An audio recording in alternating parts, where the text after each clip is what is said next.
ನೀವು ಆರಾಧನೆಯಲ್ಲಿ ವೇದಿಕೆ ಮೇಲೆ ಹೊಗೆ ಹಾಕಿ ಆರಾಧನೆ ಮಾಡ್ತಿರಲ್ಲ, ಆ ಹೊಗೆ ಯಾರಿಗೋಸ್ಕರ? ಆ ಹೊಗೆನ ನೀವು ದೇವರಿಗೋಸ್ಕರ ಹಾಕ್ತೀರಾ ಅಥವಾ ಮನುಷ್ಯರಿಗೋಸ್ಕರ ಹಾಕ್ತೀರಾ?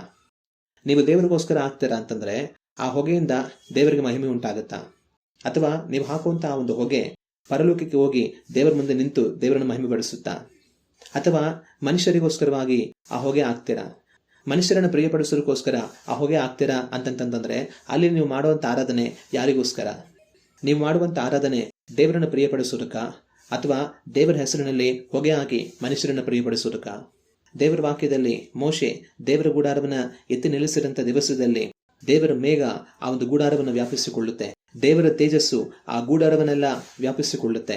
ಅದರಿಂದ ಮೋಶೆ ದೇವರ ಗುಡಾರದ ಹೊರಗಡೆ ಹೋಗೋದಕ್ಕೆ ಆಗದೇ ಇರ್ತಾನೆ. ಸೊಲೊಮೋನನು ಕಟ್ಟಿಸಿದಂಥ ದೇವಾಲಯವನ್ನು ಪ್ರತಿಷ್ಠೆ ಮಾಡಿದಂಥ ದಿವಸದಲ್ಲಿ ದೇವರ ಮೇಘ ಆ ದೇವಾಲಯವನ್ನೆಲ್ಲ ವ್ಯಾಪಿಸಿಕೊಳ್ಳುತ್ತೆ. ಅದರಿಂದ ಯಾಜಕರು ಅಲ್ಲಿ ನಿಂತು ಸೇವೆ ಮಾಡಲಾಗದೆ ಅವರು ಹೋಗ್ತಾರೆ. ನಾವು ದೇವರನ್ನು ಆರಾಧನೆ ಮಾಡುವಾಗ ದೇವರ ಪ್ರಸನ್ನತೆ ಮೇಘದೋಪಾದಿಯಲ್ಲಿ ನಮ್ಮನ್ನು ವ್ಯಾಪಿಸಿಕೊಳ್ಳಬೇಕು. ದೇವರ ಪ್ರಸನ್ನತೆ ಮೇಘದೋಪಾದಿಯಲ್ಲಿ ನಮ್ಮನ್ನು ವ್ಯಾಪಿಸಿಕೊಳ್ಳುವುದರಿಂದ ನಾವು ನಿಂತುಕೊಳ್ಳುವುದಕ್ಕೆ ಆಗದೆ ಹೋಗಬೇಕು. ದೇವರ ಪ್ರಸನ್ನತೆ ಅಪರಿಮಿತವಾಗಿ ನಮ್ಮನ್ನು ವ್ಯಾಪಿಸಿಕೊಳ್ಳಬೇಕು, ನಿಮ್ಮ ಹೊಗೆ ಅಲ್ಲ. ಇವತ್ತು ಎಷ್ಟೋ ಕಡೆ ಆರಾಧನೆಗಳಲ್ಲಿ ಹೊಗೆ ತುಂಬಿಕೊಂಡಿದೆ. ಇನ್ನು ಆ ಹೊಗೆ ಒಟ್ಟಿಗೆ ಕಣ್ಣು ಬಿಡುವುದಕ್ಕೆ ಆಗದಿರುವ ರೀತಿಯಲ್ಲಿ ಪಳಪಳ ಅನ್ನೋ ಮಿಂಚಿನ ರೀತಿಯಲ್ಲಿನ ಲೈಟ್ಗಳನ್ನು ಹಾಕ್ತಾರೆ. ಆರಾಧನೆಯಲ್ಲಿ ನೀವು ಕಣ್ಣು ಬಿಡುವುದಕ್ಕೆ ಆಗದಿರುವ ರೀತಿಯಲ್ಲಿ ಪಳಪಳ ಅಂತ ಹೊಳೆಯುವಂತ ಆ ಮಿಂಚಿನ ರೀತಿಯಲ್ಲಿನ ಲೈಟ್ಗಳನ್ನು ಹಾಕೋದು ಯಾರಿಗೋಸ್ಕರ? ಅದೇ ದೇವರಿಗೋಸ್ಕರನಾ ಅಥವಾ ಮನುಷ್ಯರಿಗೋಸ್ಕರನಾ? ಅದು ನೀವು ದೇವರಿಗೋಸ್ಕರ ಹಾಕ್ತೀರಾ ಅಂತಂದ್ರೆ ನಿಮ್ಮ ಈ ಲೈಟನ್ನು ಇಲ್ಲಿ ಹಾಕಿ ಪರಲೋಕಕ್ಕೆ ಆ ಬೆಳಕನ್ನು ಕಳುಹಿಸಕ್ಕಾಗತ್ತಾ? ಅಥವಾ ನಿಮ್ಮ ಈ ಲೈಟು ಪರಲೋಕದಲ್ಲಿ ಹೊಳೆಯುತ್ತಾ? ಅಥವಾ ಆ ಲೈಟ್ಗಳನ್ನ ಮನುಷ್ಯರಿಗೋಸ್ಕರ ಹಾಕ್ತೀರಾ ಅಂತಂತಂದ್ರೆ ನೀವು ಮಾಡುವಂತ ಆರಾಧನೆ ಯಾರಿಗೋಸ್ಕರ? ನೀವು ಮಾಡುವಂತ ಆರಾಧನೆ ಪರಲೋಕದಲ್ಲಿ ಉನ್ನತೋನ್ನತನಾಗಿ ಆಸೀನನಾಗಿರುವ ಕರ್ತನನ್ನ ಮಹಿಮೆ ಪಡಿಸೋದಕ್ಕ ಅಥವಾ ದೇವರ ಹೆಸರಿನಲ್ಲಿ ಪಳಪಳ ಅನ್ನುವಂತ ಮಿಂಚಿನ ಲೈಟ್ಗಳನ್ನ ಹಾಕಿ ಜನಗಳನ್ನ ಮನರಂಜನೆ ಮಾಡೋದಕ್ಕ? ದೇವರು ಬೆಳಕಾಗಿದ್ದಾರೆ. ಯೇಸು ಕ್ರಿಸ್ತನ ಹೇಳಿದ ಮಾತು, ನಾನೇ ಲೋಕಕ್ಕೆ ಬೆಳಕು ಎಂಬುದಾಗಿ. ದೇವರ ವಾಕ್ಯ ಹೇಳುತ್ತದೆ, ಕಾರ್ಗತ್ತಿನಲ್ಲಿ ವಾಸ ಮಾಡಿದವರಿಗೆ ದೊಡ್ಡ ಬೆಳಕು ಕಾಣಿಸುತ್ತೆಂಬುದಾಗಿ. ದೇವರನ್ನ ನಾವು ಆರಾಧನೆ ಮಾಡುವಾಗ ದೇವರ ಬೆಳಕು ನಮ್ಮಲ್ಲಿ ಉದಯಿಸಬೇಕು. ನಮ್ಮಲ್ಲಿರುವಂತಹ ಕತ್ತಲು ಪರಿಹಾರವಾಗಿ ದೇವರ ಪ್ರಕಾಶವು ನಮ್ಮಲ್ಲಿ ಉಂಟಾಗಬೇಕು. ಆ ಬೆಳಕು ನಮ್ಮನ್ನ ಬೆಳಕಿನವರಾಗಿ ಮಾಡಬೇಕು. ಯೇಸು ಕ್ರಿಸ್ತನ ಹೇಳಿದ್ದು, ನೀವು ಲೋಕಕ್ಕೆ ಬೆಳಕಾಗಿದ್ದೀರಿ. ಆತನು ನಮಗೆ ಬೆಳಕನ್ನು ಕೊಡುತ್ತಾರೆ. ನಾವು ದೇವರನ್ನ ಆರಾಧನೆ ಮಾಡುವಾಗ ಆತನಿಂದ ಉಂಟಾಗುವಂತ ಬೆಳಕು ನಮ್ಮನ್ನ ಬೆಳಕಾಗಿ ಮಾಡಬೇಕು. ಅಪೊಸ್ತಲನಾಗಿರುವಂತ ಪೌಲನು ಯೇಸು ಕ್ರಿಸ್ತನನ್ನ ಕಂಡು ಆತನ ಪ್ರಕಾಶದಿಂದ ತನ್ನ ಕಣ್ಣುಗಳು ಕುರುಡಾಗಿ ಹೋಗುತ್ತೆ, ಆದರೆ ಅವನ ಜೀವನ ಬೆಳಕಾಗಿ ಬದಲಾಗುತ್ತೆ. ಆದರೆ ಇವತ್ತು ಅನೇಕ ವೇದಿಕೆಗಳಲ್ಲಿ ಹಾಕುವಂತ ಪಳಪಳ ಎನ್ನುವಂತ ಮಿಂಚಿನ ರೀತಿಯಲ್ಲಿನ ಲೈಟ್ಗಳಿಂದ ಕಣ್ಣುಗಳು ಮಂಕಾಗುತ್ತಾ ಇದೆ. ಯೇಸು ಕ್ರಿಸ್ತನ ದರ್ಶನದಿಂದ ನಮ್ಮ ಕಣ್ಣುಗಳು ಪಾಪಕ್ಕೆ ಕುರುಡಾಗಿ ನಮ್ಮ ಆತ್ಮಗಳು ಪ್ರಕಾಶಿಸಬೇಕು. ಆದರೆ ಇವತ್ತು ಇವರು ವೇದಿಕೆಯಲ್ಲಿ ಹಾಕುವಂತ ಪಳಪಳ ಎನ್ನುವಂತ ಲೈಟ್ಗಳಿಂದ ನಮ್ಮ ಕಣ್ಣುಗಳು ಕುರುಡಾಗ್ತಾ ಇದೆ. ಆವತ್ತು ಪೌಲನಿಗೆ ಬೆಳಕಾಗಿರುವಂತ ಯೇಸು ಕ್ರಿಸ್ತನ ದರ್ಶನದಿಂದ ಕಣ್ಣು ಕುರುಡಾಯಿತು. ಇವತ್ತು ಇವರು ಹಾಕುವಂತ ಪಳಪಳ ಅನ್ನುವಂತ ಮಿಂಚಿನ ಲೈಟ್ಗಳಿಂದ ಕಣ್ಣುಗಳು ಕುರುಡಾಗ್ತಾ ಇದೆ. ಯಾರಿಗೋಸ್ಕರ ಈ ಮಿಂಚಿನ ಹೊಳೆಯುವ ಲೈಟು? ದೇವರನ್ನು ಆರಾಧನೆ ಮಾಡೋದಕ್ಕೆ ನಮಗೆ ಸಂಗೀತ ವಾದ್ಯಗಳು ಅಗತ್ಯ. ಸ್ವರಮಂಡಲದೊಡನೆ ಕಿನ್ನರೆಯೊಡನೆ ಕರ್ತನನ್ನು ಆರಾಧಿಸಿರಿ ಅಂತ ನಾವು ವಾಕ್ಯದಲ್ಲಿ ಕಾಣ್ತೇವೆ. ದೇವರನ್ನು ಆರಾಧಿಸೋದಕ್ಕೆ ನಮಗೆ ಸಂಗೀತ ವಾದ್ಯ ಅಗತ್ಯ. ಆದರೆ ಸಂಗೀತ ವಾದ್ಯಗಳೇ ದೇವರ ಆರಾಧನೆ ಅಲ್ಲ. ಸಂಗೀತ ವಾದ್ಯಗಳೇ ಕರ್ತನನ್ನು ಮಹಿಮೆ ಪಡಿಸೋದಲ್ಲ. ಮಹಿಮೆ ಪಡಿಸೋದು ನಮ್ಮ ಹೃದಯದ ಆಳದಿಂದ ಬರುವಂತ ಕೃತಜ್ಞತೆಯಿಂದ ಕೂಡಿದಂತ ಆರಾಧನೆ. ಆದ್ರೆ ಇವತ್ತು ಎಷ್ಟೋ ಆರಾಧನೆಗಳು ಬರೀ ಸಂಗೀತದಿಂದ ಕೂಡಿದ ಹೊರತು ಆರಾಧನೆಯಿಂದ ಕೂಡಿಲ್ಲ. ಎಷ್ಟೋ ಸ್ಥಳಗಳಲ್ಲಿ ಆ ಮ್ಯೂಸಿಕ್ ಅನ್ನ ಬಾರಿಸಿ ಹಾಡುಗಳನ್ನ ಹಾಡ್ತಾ ಇರ್ತಾರೆ, ಆದ್ರೆ ಅವರು ಏನ್ ಹಾಡ್ತಾ ಇದಾರೆ ಅನ್ನೋದು ಕೇಳಿಸೋದಿಲ್ಲ, ಬರೀ ಮ್ಯೂಸಿಕ್ ಕೇಳಿಸ್ತಾ ಇರುತ್ತೆ. ದೇವರನ್ನ ಆರಾಧನೆ ಮಾಡುವಾಗ ಮ್ಯೂಸಿಕ್ ನಮಗೆ ಜೊತೆಯಾಗಿ ಬೇಕು, ಆದ್ರೆ ಮ್ಯೂಸಿಕ್ಗೆ ಆರಾಧನೆ ಅಲ್ಲ. ಆರಾಧನೆ ನಾವು ಹೃದಯದ ಆಳದಿಂದ ಕರ್ತನನ್ನ ನೋಡಿ ಹಾಡುವಂತ ಪದಗಳು. ಒಂದು ವೇಳೆ ಮ್ಯೂಸಿಕ್ ಇಲ್ಲ ಅಂದ್ರೂ ಸಹ ದೇವರನ್ನು ಆರಾಧಿಸಬಹುದು, ಆದ್ರೆ ನಾವು ಹೃದಯದಿಂದ ಹಾಡುವಂತ ಆರಾಧನೆ ಇಲ್ಲದೆ ಮ್ಯೂಸಿಕ್ ಇಂದ ಪ್ರಯೋಜನ ಇಲ್ಲ. ನೀವು ಸಕಲ ರೀತಿಯ ಸಂಗೀತ ವಾದ್ಯ ಉಪಕರಣಗಳು ಇಟ್ಟುಕೊಂಡು ಅವುಗಳನ್ನು ಬಾರಿಸಿ ದೇವರನ್ನ ಮಹಿಮೆ ಪಡಿಸೋದಕ್ಕಾಗೋದಿಲ್ಲ. ದೇವರ ಮಹಿಮೆ ಉನ್ನದು ತನ್ನ ಹೃದಯದ ಆಳದಿಂದ ಕೃತಜ್ಞತೆಯೊಡನೆ ಕರ್ತನನ್ನ ನೋಡಿ ಆರಾಧಿಸುವಂತ ಒಂದು ಮನುಷ್ಯನಿಂದ. ಆದರೆ ಹೃದಯದ ಆಳದಿಂದ ಕೃತಜ್ಞತೆಯೊಟ್ಟಿಗೆ ಕರ್ತನನ್ನ ನೋಡಿ ಆರಾಧಿಸುವಂತ ಆರಾಧನೆ ಬರದೆ ಎಷ್ಟೇ ಮ್ಯೂಸಿಕ್ ಬಾರಿಸಿ ಪ್ರಯೋಜನ ಇಲ್ಲ. ನಿಮ್ಮ ಮ್ಯೂಸಿಕ್ ನಿಮ್ಮ ಆರಾಧನೆಯನ್ನ ಪರಲೋಕಕ್ಕೆ ಸೇರಿಸೋದಕ್ಕೆ ಸಾಧ್ಯ ಇಲ್ಲ. ದೇವರನ್ನು ಆರಾಧಿಸುವಾಗ ಮ್ಯೂಸಿಕ್ ಅಗತ್ಯ, ಆದರೆ ಮ್ಯೂಸಿಕ್ಗೆ ಆರಾಧನೆ ಅಲ್ಲ. ಇವತ್ತು ಎಷ್ಟೋ ಸ್ಥಳಗಳಲ್ಲಿ ದೇವರನ್ನ ಹೃದಯದಿಂದ ಹಾಡಿ ಅವರನ್ನು ಮಹಿಮೆ ಪಡಿಸುವಂತದ್ದು ಮರೆಯಾಗಿ ಹೋಗಿದೆ. ಅಲ್ಲಿ ಬರೀ ಮ್ಯೂಸಿಕ್ ಬರ್ತಾ ಇರುತ್ತೆ. ಆ ಮ್ಯೂಸಿಕ್ ಅನ್ನ ಕೇಳಿ ಜನಗಳು ಸಂತೋಷ ಪಡ್ತಾ ಇರ್ತಾರೆ. ಆ ಮ್ಯೂಸಿಕ್ ಅನ್ನ ಕೇಳಿ ಕುಳಿದು ಕುಪ್ಪಳಿಸ್ತಾ ಇರ್ತಾರೆ. ಅವ್ರು ಏನ್ ಹಾಡ್ತಾ ಇದ್ದಾರೆ ಅನ್ನೋದು ಗೊತ್ತಿಲ್ಲ. ಆ ಹಾಡ್ತಾ ಇರೋ ಪದಗಳಿಗೆ ಅರ್ಥ ಏನು ಅಂತ ಗೊತ್ತಿಲ್ಲ. ಆ ಪದಗಳಿಂದ ನಾವೇನನ್ನ ತಿಳಿದುಕೊಳ್ಳಬೇಕು, ನಮ್ಮ ಕರ್ತನು ಎಂತವನು, ನಾವು ಆತನನ್ನು ಯಾವ ರೀತಿ ಸೇವಿಸಬೇಕು, ಯಾವ ಅರಿವು ಇಲ್ಲದೆ ಕೇವಲ ಮ್ಯೂಸಿಕ್ ಅನ್ನು ಕೇಳಿಸ್ಕೊಂಡು ಕುಣಿದು ಕುಪ್ಪಳಿಸ್ತಾ ಇರ್ತಾರೆ. ಇನ್ನು ಅನೇಕ ಕಡೆಗಳಲ್ಲಿ ಆರಾಧನೆ ಅಂತ ಹೇಳಿ ಮನಸ್ಸಿಗೆ ಬಂದ ಹಾಗೆ ಹುಚ್ಚೆದ್ದು ಕುಣಿತಾ ಇರ್ತಾರೆ. ದೇವರನ್ನ ಕುಣಿದು ನಲಿದು ಉತ್ಸಾಹದಿಂದ ಸಂತೋಷದಿಂದ ಹಾಡಿ ಮಹಿಮೆ ಪಡಿಸಲು ತಪ್ಪಲ್ಲ. ಆದರೆ ಅದು ಹೃದಯದ ಅಂತರಾಳದಿಂದ ಬರಬೇಕು, ಅದು ನಮ್ಮ ಆತ್ಮನಿಂದ ಬರಬೇಕು, ಶಾರೀರಿಕವಾಗಿ ಬರೋದಲ್ಲ. ದಾವೀದ ಕುಣಿದು ಕುಪ್ಪಳಿಸಿ ದೇವರನ್ನು ಆರಾಧಿಸಿದ, ಆದ್ರೆ ನೀನು ಕುಣಿದು ಕುಪ್ಪಳಿಸಿ ಹಿಂಗೇ ಆರಾಧನೆ ಮಾಡ್ಬೇಕಂತ ದಾವೀದನಿಗೆ ಯಾರು ಹೇಳಲಿಲ್ಲ.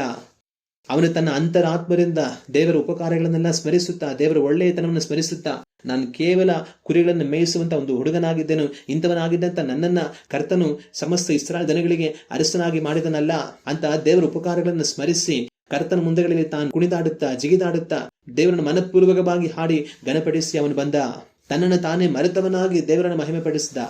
ಆದ್ರೆ ದಾವೀದನಿಗೆ ನಿನ್ನ ಈ ತರ ಮಾಡ್ಲೇಬೇಕು ಅಂತ ಯಾರೋ ಒತ್ತಾಯ ಮಾಡ್ಲಿಲ್ಲ ಅಥವಾ ಹೇಳಿಕೊಡ್ಲಿಲ್ಲ. ಇವತ್ತು ಎಷ್ಟೋ ಜನ ವೇದಿಕೆ ಮೇಲೆ ನಿಂತು ನಾನು ಕೈ ಹಿಂಗ್ ತಿರುಗಿಸ್ತೀನಿ, ನೀವು ಹಿಂಗೆ ತಿರುಗಿಸಿ, ನಾನು ಕಾಲು ಹಂಗ್ ತಿರುಗಿಸ್ತೀನಿ, ಹಂಗೆ ತಿರುಗಿಸಿ, ನಾನು ಹಿಂಗ್ ಮುಂದೆ ಹೋಗ್ತೀನಿ, ನೀವು ಹಿಂಗೆ ಮುಂದೆ ಹೋಗಿ, ನಾನು ಹಿಂಗೆ ಹಿಂದೆ ಬರ್ತೀನಿ, ನೀವು ಹಿಂಗೆ ಹಿಂದೆ ಬನ್ನಿ ಅಂತ ಹೇಳ್ತಾ ಇದ್ದಾರೆ. ನೀವು ಕೈ ಹಿಂಗ್ ತಿರುಗಿಸಿ, ಕಾಲು ಹಂಗ್ ತಿರುಗಿಸಿ, ಮುಂದೆ ಹೋಗಿ ಹಿಂದೆ ಬಂದ್ರೆ ದೇವ್ರು ಮೆಚ್ತಾರ? ನಿಮ್ ಕೈ ಕಾಲು ತಿರುಗೋದಲ್ಲ, ನಿಮ್ಮ ಹೃದಯ ದೇವರ ಕಡೆಗೆ ತಿರುಗಿಕೊಳ್ಳಬೇಕು. ಒಬ್ಬನಿಗೆ ದೇವರು ಮಹತ್ತಾದ ಅದ್ಭುತ ಕಾರ್ಯಗಳನ್ನು ಮಾಡಿದರೆ ಅವನು ಕರ್ತನ ಉಪಕಾರವನ್ನು ನೆನೆಸಿ ತನ್ನ ಪೂರ್ಣ ಹೃದಯದಿಂದ ತಾನು ಕುಡಿದು ಸಂತೋಷಪಟ್ಟು ಕರ್ತನ ಉಪಕಾರವನ್ನು ಸ್ಮರಿಸಿ ಆತನಿಗೆ ಮಹಿಮೆ ಪಡಿಸಬೇಕು ಎನ್ನುವಂತ ಒಂದು ಉತ್ಸಾಹ ಆಸಕ್ತಿ ತನ್ನ ಹೃದಯದಲ್ಲಿದ್ದರೆ, ತನ್ನ ಹೃದಯದಲ್ಲಿ ಪ್ರೇರೇಪಿಸಲ್ಪಟ್ಟಿದ್ದರೆ ಆ ರೀತಿಯಾಗಿ ಕರ್ತನನ್ನು ಸಂತೋಷವಾಗಿ ಆರಾಧಿಸಲಿ. ಆದ್ರೆ ಯಾರೋ ಒಬ್ಬನನ್ನ ನೀನ್ ಹೀಗೆ ಮಾಡ್ಬೇಕಂತ ಹೇಳುವಂತದ್ದು ಆರಾಧನೆ ಅಲ್ಲ. ಕರ್ತನ ಉಪಕಾರವನ್ನು ಸ್ಮರಿಸಿ ತನ್ನೊಳಗಿಂದ ಬರುವಂತದ್ದು ಆರಾಧನೆ. ಇವತ್ತು ಕರ್ತನ ಸನ್ನಿಧಿಯಲ್ಲಿ ಕುಣಿಬೇಕು, ನಲಿಬೇಕು, ಜಿಗಿಬೇಕು ಅಂತ ಹೇಳಿ ಮನಸ್ಸಿಗೆ ಬಂದದ್ದನ್ನೆಲ್ಲ ಮಾಡ್ತಾ ಇದ್ದಾರೆ. ಇನ್ನು ಅನೇಕ ಕಡೆಗಳಲ್ಲಿ ಆರಾಧನೆಗಳಂತ ಏರ್ಪಡಿಸ್ತಾರೆ. ಆ ವೇದಿಕೆ ಮೇಲೆ ಹಾಡನ್ನ ಹಾಡೋರು ಹೊಗೆ ಹಾಕೊಂಡು ಲೈಟ್ ಹಾಕೊಂಡು ಜೋರಾಗಿ ಮ್ಯೂಸಿಕ್ ಬಾರಿಸ್ಕೊಂಡು ಹಾಡ್ತಾ ಇರ್ತಾರೆ. ಆದ್ರೆ ಕೆಳಗಡೆ ಇರುವಂತ ಜನಗಳೆಲ್ಲ ಏನ್ ಮಾಡ್ತಾ ಇರ್ತಾರೆ? ಅಲ್ಲಿ ಕೂಡಿ ಬರುವಂತ ಎಷ್ಟೋ ಜನಗಳು ತಮ್ಮ ಕಣ್ಣುಗಳನ್ನು ಮುಚ್ಚಿ ಕರ್ತನ ಕಡೆಗೆ ನೋಡಿ ದೇವರನ್ನು ಆರಾಧಿಸುವಂತವರಾಗಿರುವುದಿಲ್ಲ. ಆದ್ರೆ ಅವ್ರು ಮಾಡೋ ಕೆಲಸ ಏನಂತಂದ್ರೆ ಮೊಬೈಲ್ ತಗೊಂಡು ಆ ವೇದಿಕೆಯನ್ನು ರೆಕಾರ್ಡ್ ಮಾಡ್ತಾ ಇರ್ತಾರೆ. ಅಲ್ಲಿ ಬರುವಂತ ಹೊಗೆನ, ಅಲ್ಲಿ ಬರುವಂತ ಫಳಫಳ ಅನ್ನುವಂತ ಆ ಲೈಟ್ಗಳನ್ನ, ಆ ಮ್ಯೂಸಿಕ್ ಅನ್ನ, ಅಲ್ಲಿ ಜನಗಳು ಕುಣಿದು ಕುಪ್ಪಳಿಸ್ತಾ ಇರೋದನ್ನ ಎಲ್ಲ ಇವ್ರು ಮೊಬೈಲ್ ಅಲ್ಲಿ ರೆಕಾರ್ಡ್ ಮಾಡ್ತಾ ಇರ್ತಾರೆ. ಎಲ್ಲರ ಕೈಯಲ್ಲೂ ಮೊಬೈಲು, ಎಲ್ಲರೂ ಸಹ ರೆಕಾರ್ಡ್ ಮಾಡ್ಕೊಳ್ತಾ ಇರ್ತಾರೆ. ರೆಕಾರ್ಡ್ ಮಾಡ್ಕೊಂಡು ಇನ್ಸ್ಟಾಗ್ರಾಮ್ ಅಲ್ಲಿ ಹಾಕು, ಯೂಟ್ಯೂಬ್ ಅಲ್ಲಿ ಹಾಕು, ವಾಟ್ಸಪ್ ಅಲ್ಲಿ ಶೇರ್ ಮಾಡು, ಸ್ಟೇಟಸ್ ಅಲ್ಲಿ ಹಾಕು. ಆಗ ಇವರೆಲ್ಲ ಏನಕ್ಕೋಸ್ಕರ ಬಂದಿರೋದು ಅಲ್ಲಿಗೆ? ದೇವರನ್ನ ಆರಾಧಿಸೋದಕ್ಕ ಅಥವಾ ಮೊಬೈಲ್ ಅಲ್ಲಿ ರೆಕಾರ್ಡ್ ಮಾಡ್ಕೊಂಡು ಹೋಗೋದಕ್ಕ? ವೇದಿಕೆ ಮೇಲೆ ಇರುವಂತವರು ಇವರನ್ನು ಮಾಯೆಗೆ ಒಳಪಡಿಸ್ತಾ ಇದ್ದಾರೆ, ಇವರು ಅವರನ್ನು ನೋಡಿ ಮಾಯೆಗೆ ಒಳಪಡ್ತಾ ಇದ್ದಾರೆ. ರೆಕಾರ್ಡ್ ಮಾಡ್ಕೊಂಡು ಹೋಗ್ತಾ ಇರ್ತಾರೆ. ಅಲ್ಲಿ ತರತರವಾಗಿ ಲೈಟ್ ಹಾಕಿ ಹೊಗೆ ಹಾಕಿ ಜೋರಾಗಿ ಮ್ಯೂಸಿಕ್ ಬಾರಿಸಿ ಕುಣಿದು ಕುಪ್ಪಳಿಸೋದನ್ನ ನೀವು ರೆಕಾರ್ಡ್ ಮಾಡಿ ಇಟ್ಕೊಳ್ಳೋದ್ರಿಂದ ಮೊಬೈಲ್ ಅಲ್ಲಿ ದೇವರಿಗೆ ಮಹಿಮೆ ಆಗುತ್ತಾ? ಈ ರೀತಿ ಆರಾಧನೆಗಳಲ್ಲಿ ಪಾಲ್ಗೊಂಡು ಬಂದ ನಂತರ ಕಡೆಗೆ ಅದರ ಪ್ರತಿಫಲ ಏನ್ ಯೋಚನೆ ಮಾಡಿ. ಅಲ್ಲಿಂದ ಹೊರಬರುವಂತ ಜನಗಳು ಯಾವ ರೀತಿ ಹೊರಬರ್ತಾರೆ? ಅಯ್ಯೋ ಮ್ಯೂಸಿಕ್ ಎಷ್ಟು ಚೆನ್ನಾಗಿತ್ತಲ್ಲ, ಅಪ್ಪೋ ಏನ್ ಸೌಂಡು, ಆ ಸ್ಟೇಜ್ ನೋಡ್ದ ಹೆಂಗಿತ್ತು, ಆ ಸ್ಟೇಜ್ ಮೇಲೆ ಲೈಟ್ಗಳು ನೋಡ್ದ ಹೆಂಗಿತ್ತು, ಅಲ್ಲಿ ಹೊಗೆ ನೋಡ್ದ ಯಾವ ತರ ಬರ್ತಾ ಇತ್ತು, ಎಷ್ಟು ಜನ ಬಂದಿದ್ರು ನೋಡ್ದ, ಹೆಂಗೆ ಕುಣಿದು ಕುಪ್ಪಳಿಸ್ತಾ ಇದ್ರು ನೋಡ್ದ. ನಿಮ್ಮ ಆರಾಧನೆಯ ಪ್ರತಿಫಲ ಇದು.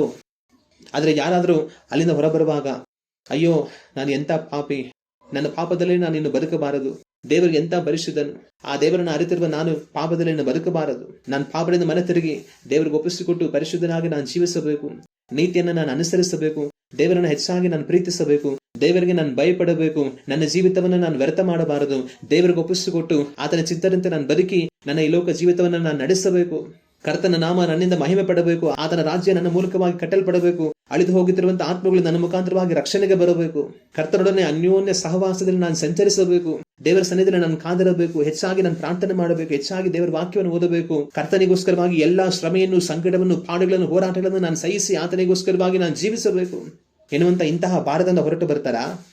ಅಥವಾ ಎಂತ ಮ್ಯೂಸಿಕ್, ಎಂತ ಸ್ಟೇಜ್, ಎಂತ ಬಲ್ಬು, ಎಂತ ಹೊಗೆ, ಎಷ್ಟು ಜನ, ಎಂತ ಜಿಗಿತ ಕುಣಿತ ಅನ್ಕೊಂಡು ಬರ್ತಾರಾ? ನಿಮ್ಮ ಆರಾಧನೆಯ ಪ್ರತಿಫಲ ಇದು. ಅದ್ಭುತವಾದ ವೇದಿಕೆ, ಫಳಫಳ ಅನ್ನುವಂಥ ಮಿಂಚಿನ ರೀತಿಯ ಲೈಟ್ಗಳು, ಹೊಗೆ, ಏನ್ ಹಾಡ್ತಾ ಇದಾರೋ ಅನ್ನೋದೇ ಕೇಳಿಸದ ಹಾಗೆ ಮ್ಯೂಸಿಕ್ಕು, ಇದೆಲ್ಲ ಲೋಕದಲ್ಲಿರುವಂತದ್ದು. ಅದನ್ನ ತಂದು ಇವತ್ತು ಆರಾಧನೆಗಳಲ್ಲಿ ಸೇರಿಸಿ ಆರಾಧನೆಗಳನ್ನ ನಡೆಸ್ತಾ ಇದ್ದಾರೆ. ಕರ್ತನ ಹೆಸರಿನಲ್ಲಿ ಲೋಕವನ್ನ ಅನುಭವಿಸ್ತಾ ಇದ್ದಾರೆ. ಈ ರೀತಿ ನಡೀತಾ ಇರುವಂತಹ ಆರಾಧನಾಕಾರರು ಅದರಿಂದ ಮನ ತಿರುಗಬೇಕು. ಕರ್ತನನ್ನು ಪರಿಶುದ್ಧತ್ವವೆಂಬ ಭೂಷಣದೊಡನೆ, ಭಯ ಭಕ್ತಿಯೊಡನೆ, ದಿಗಿಲು ನಡುಕದೊಡನೆ, ಆತ್ಮದಲ್ಲಿ ಸಂತೋಷವುಳ್ಳವರಾಗಿ, ಹರ್ಷವುಳ್ಳವರುಗಳಾಗಿ ನಾವು ಆರಾಧಿಸಬೇಕು. ಇವಕ್ಕೆಲ್ಲ ಕಾರಣ ಅಂತ ಆರಾಧನೆಗಳನ್ನು ನಡೆಸುವಂತವರಿಗೆ ಪ್ರೇರೇಪಣೆ ಕೊಡುವಂತ ಜನಗಳು ಅಂತವರನ್ನು ಬಿಟ್ಟು ಅಗಲಿ ಹೋಗಬೇಕು. ನಮಗೆ ಫಳಫಳ ಅಂತ ಕಣ್ಣಿಗೆ ಕುಕ್ಕುವಂತ ಇಂಥ ಮಿಂಚಿನ ಬೆಳಕು ನಮಗೆ ಬೇಡ, ಈ ಹೊಗೆ ನಮಗೆ ಬೇಡ, ಏನು ಹಾಡ್ತಾ ಇದ್ದಾರೆ ಅನ್ನೋದೇ ಕೇಳಿಸದ ಹಾಗಿರುವಂತ ಈ ವಿಪರೀತವಾದ ಸಂಗೀತ ನಮಗೆ ಬೇಡ, ನಿಮಗಿಷ್ಟ ಬಂದ ಹಾಗೆಲ್ಲ ಜಿಗಿರಿ ಕುಣಿರಿ ಅಂತ ಹೇಳುವಂತ ಒಂದು ನಡವಳಿಕೆ ನಮಗೆ ಬೇಡ ಅಂತ ಹೇಳಿ ವಿಶ್ವಾಸಿಗಳು ಅದರಿಂದ ದೂರ ಇದ್ರೆ ಇವುಗಳನ್ನು ಮಾಡೋರು ಅದನ್ನ ಯಾಕೆ ಮಾಡ್ತಾರೆ? ನಾನು ತರತರವಾಗಿ ಮಿಂಚಿನ ಬಲ್ಬ್ಗಳಾಗಿದ್ದೀನಿ, ಎಷ್ಟೊಂದು ಹೊಗೆ ಬಿಡ್ತಾ ಇದ್ದೀನಿ, ಯಾವ ತರ ಆರ್ಭಟಿಸಿ ನಾನು ಸಂಗೀತ ಹಾಕ್ತಾ ಇದ್ದೀನಿ, ಆದ್ರೂ ಯಾರು ಬರ್ತಾ ಇಲ್ವಲ್ಲ ಅಂತ ಹೇಳಿ ಅದನ್ನ ಮಾಡೋದನ್ನ ಅವರೇ ಬಿಟ್ಬಿಡ್ತಾರೆ. ಆದ್ರೆ ಎಲ್ಲಿವರೆಗೂ ಅವ್ರು ಈ ತರ ಮಿಂಚಿನ ರೀತಿಯಲ್ಲಿ ಬಲ್ಬ್ಗಳನ್ನ ಹಾಕೊಂಡು ಹೊಗೆ ಬಿಟ್ಕೊಂಡು ಜೋರಾಗಿ ಮ್ಯೂಸಿಕ್ ಹಾಕೊಂಡು ಇಷ್ಟ ಬಂದಾಗ ಕುಣಿದು ಜಿಗಿದು ಅದನ್ನ ಮಾಡ್ತಾ ಇದ್ರು, ಅದರಲ್ಲಿ ಹೋಗಿ ನೀವು ಸೇರಿ ಅವ್ರಿಗೆ ಇನ್ನೂ ಪ್ರೋತ್ಸಾಹ ಕೊಡ್ತಾ ಇರ್ತಾರೋ ಅಲ್ಲಿವರೆಗೂ ಜನಗಳಿಗೆ ಇದೇ ಬೇಕಾಗಿರೋದು ಅಂತ ಅವ್ರು ಇನ್ನೂ ಅದನ್ನ ಅಧಿಕವಾಗಿ ಮಾಡ್ತಾರೆ. ಆದ್ರೆ ಯಾವತ್ತು ನೀವು ಅದರಿಂದ ಆಚೆ ಬರ್ತಿರೋ ಅವ್ರು ಅದನ್ನ ಬಿಡ್ತಾರೆ. ಇವತ್ತು ಕನ್ಸರ್ಟ್ ಅನ್ನುವಂಥ ಒಂದು ಕಲಾಚಾರ ಪ್ರಾರಂಭವಾಗಿದೆ. ಕನ್ಸರ್ಟ್ ಅಂತ ಹೇಳಿ ಅದರಲ್ಲಿ ಮ್ಯೂಸಿಕ್ ಅವ್ರನ್ನೆಲ್ಲ ಸೇರಿಸ್ಕೊಂಡು ಹೊಗೆ ಹಾಕೊಂಡು ಇಷ್ಟ ಬಂದ ಹಾಗೆ ಬೆಳಕು ಹಾಕೊಂಡು ಕುಣಿದು ಕುಪ್ಪಳಿಸ್ತಾ ಇರ್ತಾರೆ. ಒಬ್ರು ಹೇಳ್ತಾ ಇದ್ರು, ಸಭೆಯಲ್ಲಿ ದೇವರನ್ನ ಆರಾಧನೆ ಮಾಡೋ ರೀತಿಯಲ್ಲಿ ಕನ್ಸರ್ಟ್ ಇರೋದಿಲ್ಲ, ಸಭೆಯಲ್ಲಿ ಯಾವ ತರ ದೇವರನ್ನ ಹಾಡಿ ಮಹಿಮೆ ಪಡಿಸ್ತಾರೆ ಆ ರೀತಿಯಾಗಿ ಗಂಭೀರವಾಗಿ ಕನ್ಸರ್ಟ್ ಇರುತ್ತೆ ಅಂತ ಅನ್ಕೊಳ್ಬೇಡಿ ಅಂತ ಹೇಳ್ತಾ ಇದ್ರು. ಹಂಗಂದ್ರೆ ಸಭೆಯಲ್ಲಿ ಮಾಡೋದು ಕರ್ತನಿಗೆ ಆರಾಧನೆ, ಕನ್ಸರ್ಟ್ ಅಲ್ಲಿ ಮಾಡೋದು ಯಾರಿಗೆ? ಸಭೆಯಲ್ಲಿ ಒಂದು ರೀತಿಯಲ್ಲಿ ಆರಾಧನೆ ಇರುತ್ತೆ, ಕನ್ಸರ್ಟ್ ಅಲ್ಲಿ ಬೇರೆ ತರ ಇರುತ್ತೆ ಅಂತಂದ್ರೆ ಸಭೆಯಲ್ಲಿ ಮಾಡುವಂತ ಆರಾಧನೆ ಕರ್ತನಿಗೆ, ಕನ್ಸರ್ಟ್ ಅಲ್ಲಿ ಮಾಡುವಂತ ಆರಾಧನೆ ಯಾರಿಗೆ? ಆಗ ಕರ್ತನು ಸಭೆಯಲ್ಲಿ ಒಂದು ರೀತಿ, ಕನ್ಸರ್ಟ್ ಅಲ್ಲಿ ಒಂದು ರೀತಿಯಲ್ಲಿ ಇದ್ದಾರಾ? ಲೋಕವನ್ನ ಅನುಭವಿಸಬೇಕಂತ ಇಷ್ಟ ಇರೋರು ದೇವರ ಹೆಸರು ಹೇಳ್ಕೊಂಡು ಲೋಕವನ್ನ ಅನುಭವಿಸ್ತಾ ಇದ್ದಾರೆ. ಕೇಳಿದ್ರೆ ಅದು ಬೇರೆ ಇದು ಬೇರೆ ಅಂತಾರೆ. ವಿಶ್ವಾಸಿಗಳೇ, ಈ ಕನ್ಸರ್ಟ್ ಅನ್ನುವಂತ ಕಲಾಚಾರದಿಂದ ಹೊರಗೆ ಬನ್ನಿ. ಕೆಲವರು ಏನ್ ಹೇಳ್ತಾರೆ ಅಂತಂದ್ರೆ, ಕೆಲವರಿಗೆ ಮ್ಯೂಸಿಕ್ ಅಂದ್ರೆ ಇಷ್ಟ ಇರುತ್ತೆ, ಈ ರೀತಿ ಕನ್ಸರ್ಟ್ ಮಾಡಿ ಅವರನ್ನ ಅದ್ರಲ್ಲಿ ಕರ್ಕೊಂಡು ಬಂದ್ರು ಅದ್ರ ಮುಖಾಂತರ ಅವ್ರಿಗೆ ಸುವಾರ್ತೆ ತಿಳಿಯಪಡಿಸಿ ಅವ್ರನ್ನ ರಕ್ಷಣೆಗೆ ತರೋದಕ್ಕೆ ಅವಕಾಶ ಆಗುತ್ತೆ ಅಂತ. ಇವ್ರಿಗೆ ಯಾರಿಗೋ ಮ್ಯೂಸಿಕ್ ಇಷ್ಟ ಅಂತ ಹೇಳಿ ಕನ್ಸರ್ಟ್ ಮಾಡ್ತೀರಾ, ಇನ್ನೊಬ್ಬರಿಗೆ ಯಾರಿಗೋ ಬೇರೆ ಇಷ್ಟ ಇರುತ್ತೆ, ಅವಾಗ ಅವ್ರಿಗೇನ್ ಮಾಡ್ತೀರಾ? ನಿಮ್ ಕನ್ಸರ್ಟ್ಗೆ ಬಂದು ಆ ಜಗಮಗಿಸುವಂತ ಬೆಳಕು, ಹೊಗೆ, ಆ ವಿಪರೀತವಾದ ಮ್ಯೂಸಿಕ್ ಇದನ್ನೆಲ್ಲ ನೋಡಿ ಇಷ್ಟಪಡೋರು ನಾಳೆ ಚರ್ಚ್ಗೆ ಬರುವಾಗ ಚರ್ಚಲ್ಲಿ ಈ ರೀತಿಯಾಗಿ ಹೊಗೆ ಬಿಟ್ಟು ಲೈಟ್ ಹಾಕಿ ಏನು ಮಾಡೋದಿಲ್ಲ. ಆಗ ಇವರೇನ್ ಹೇಳ್ತಾರೆ, ಇದೆಲ್ಲ ಏನು ಚೆನ್ನಾಗಿಲ್ಲ, ಎಲ್ಲರೂ ಕನ್ಸರ್ಟ್ ಇದ್ರೆ ನೋಡಿ ಹೋಗೋಣ ಅಂತ ಹೇಳ್ತಾರೆ. ಕನ್ಸರ್ಟ್ ಅಲ್ಲಿ ಮಾಡ್ತಾರಲ್ಲ ಹಂಗ್ ಮಾಡಿ ಅಂತ ಹೇಳ್ತಾರೆ. ಈ ಕನ್ಸರ್ಟ್ಗಳಲ್ಲಿ ಪಾಲ್ಗೊಂಡು ಇವರಿಂದ ಕಲಿತು ನಾಳೆ ಬೆಳೆದು ಸೇವೆ ಮಾಡಬೇಕು ಅಂತ ಅನ್ಕೊಳ್ಳೋರು ಏನ್ ಮಾಡ್ತಾರೆ? ಇವ್ರು ಮಾಡಿದ್ದನ್ನೇ ಅವರು ಮಾಡ್ತಾರೆ, ಇವ್ರಿಗಿನ್ನ ಇನ್ನೂ ಹೆಚ್ಚಾಗಿ ಮಾಡ್ತಾರೆ. ಇವತ್ತು ಆರಾಧನೆ ಅಂತ ಹೇಳ್ಕೊಂಡು ಏನೆಲ್ಲ ನಡೀತಾ ಇದೆ, ಎಚ್ಚರವಾಗಿರಿ. ಆತ್ಮಿಕ ರೀತಿಯಲ್ಲಿ ಸತ್ಯಕ್ಕೆ ತಕ್ಕ ಹಾಗೆ ಕರ್ತನನ್ನ ಆರಾಧಿಸಿರಿ.